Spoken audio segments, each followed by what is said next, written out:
A Houston nurse who attended the deadly Astroworld concert on Friday said in an interview Saturday that she was disturbed by what happened at the show. "Nothing could have prepared me for what I saw," Madeline Eskins told Fox 26 Houston, noting that she works in a hospital's intensive care unit, where SHUSH is accustomed to seeing people die every week.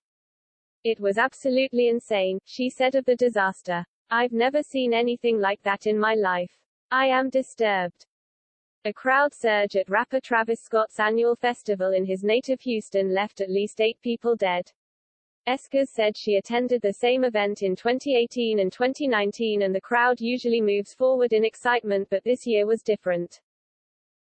This time, as the crowd began to crush toward the stage, Eskins said she was going to ask her boyfriend to tell her son she loved him because it got to the point where I was like, I'm going to die. I really, truly thought that I was going to get crushed to the point where my trachea was going to get crushed, my chest. I thought I was going to die. Even before the surge, she said the crowd was so tight she couldn't even turn her head and it was getting hard to breathe. I was trying to jump up and lift my head up so I could get air. She told her boyfriend at that point, "We have to get out," and he said, "We can't." Soon after, she fainted and her boyfriend, with help, basically crowd surfed her unconscious body to security. After passing out again, she woke up in a VIP area with a bottle of water, she said, adding that the security guard who left her there had gone back to the crowd to rescue more people. Once she had recovered, she told the station she went back to help those injured because of her nursing experience. Eskins said she saw several people having CPR performed on them, but there seemed to be confusion about how to handle the situation.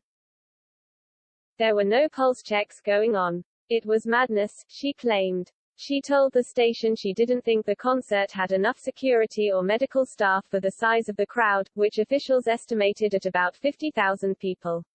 While all this was happening, she said, the concert was still going on, until eventually being stopped, and some attendees were still filming the concert and them as they worked to keep people alive.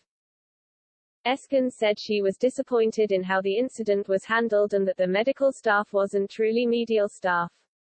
Ellipsis. Some of them had little to no experience in this type of situation. She called it a death sentence for anyone who hit the ground while the crowd was rushing forward. If her boyfriend had let her hit the ground, I think that I would have been one of the people in the hospital or worse, she added. If you fell, you weren't getting up. Eskins added that she didn't know any of the people she was working on, but she hoped that just at least one of them made it out alive, noting that one of the patients she was doing CPR on hadn't had a pulse for more than 15 minutes and had turned blue. This was more terrifying than anything I've ever seen, she told the station.